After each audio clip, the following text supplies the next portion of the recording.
আমাদের আজকের এই আয়োজনে আপনাদের স্বাগত। আজ আমরা স্মৃতিশক্তি বাড়ানোর জন্য খুব সহজ কিন্তু বেশ অবাক করার মতো একটা পদ্ধতি নিয়ে কথা বলবো। চলুন আর একদম দেরি না করে শুরু করা যাক।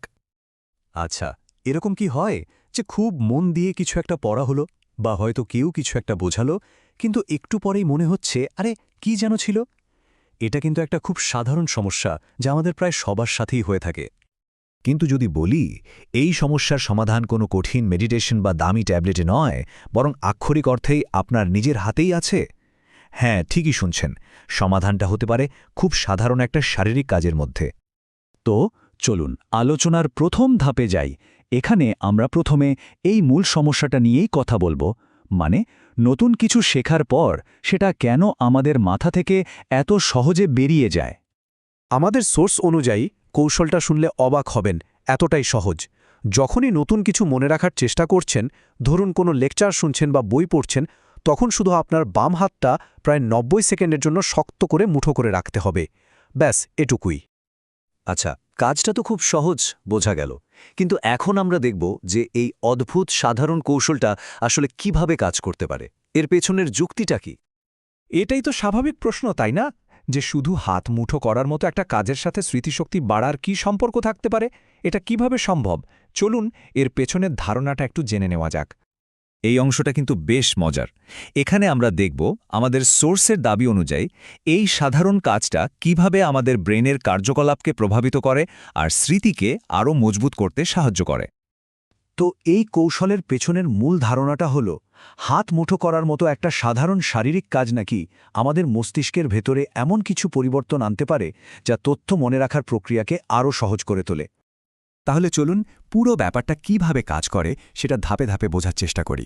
প্রক্রিয়াটা শুরু হয় খুব সহজভাবে, বাম হাতটা মুঠো করার মাধ্যমে। আর ঠিক এইখানেই আসল ব্যাপারটা ঘটছে।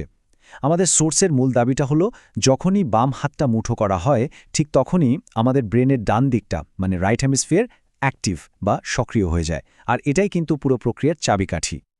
এর ফলে কি হয়? সোর্সের কথাটা যদি সরাসরি বলি, তাহলে ব্রেনের এই অ্যাক্টিভিটির কারণে একটা জিনিস শুনলে পরে ওইটা মনে রাখার যে বক্স, সেই বক্সে সেটা ভালোভাবে রিজার্ভ হয়। মানে সোজা কথায় তথ্যগুলো স্মৃতিতে আরও ভালোভাবে গেঁথে যাওয়ার সম্ভাবনা বেড়ে যায়। আচ্ছা, আমরা তো জানলাম এটা কি আর কেন কাজ করে। এখন আসল প্রশ্ন হলো এটা ব্যবহার করতে হবে কখন আর ঠিক কিভাবে। চলুন পরের স্লাইডে এর ব্যবহারিক দিকটা একটু দেখে নিই। দেখুন, সোর্সের নিয়মটা কিন্তু খুব স্পষ্ট। যখন কেউ নতুন কোনো টপিক পড়ছে বা নতুন কিছু শিখছে, তখন ব্যবহার করতে হবে বাম হাত।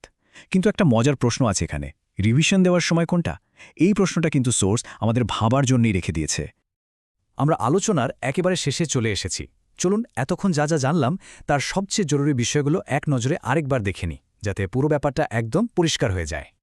তাহলে মূল কথাগুলো হলো, প্রথমত, সমস্যাটা খুব কমন, পড়া জিনিস ভুলে যাওয়া।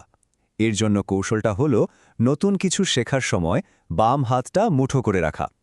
এর পেছনের দাবিটা হলো এতে ব্রেনের ডান পাশটা জেগে ওঠে।